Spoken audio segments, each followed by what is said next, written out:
бардығы ақиқатты талап қылып келдік.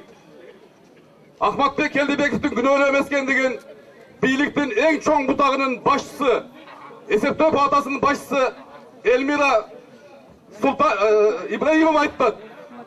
Ахмат күнәлі емес деп. Прокуратура талмақ айтты, Ахмат күнәлі деп. Қарапайым ел кімге ішеніш керек? Биліктің ең чоң екі бұтағы бір-біріне қарсы келіп атса. Демек, Ахмат ақ.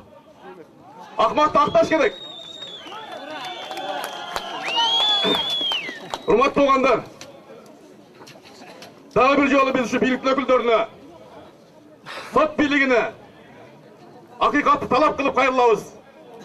Сілердің атыңыздардан бүгін сот болыш керек болшы Ахматтың. Емнегедір жылдырып атшады.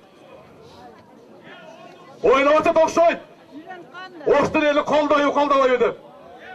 Мына ұшы жерде сөзіңіздерді айтыңыздар. Ахматты бошатсын.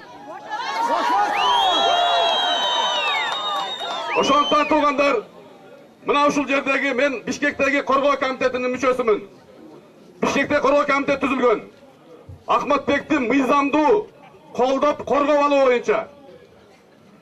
Ал жерде 17 кишиден тұрған аттуу башты кишилер бар.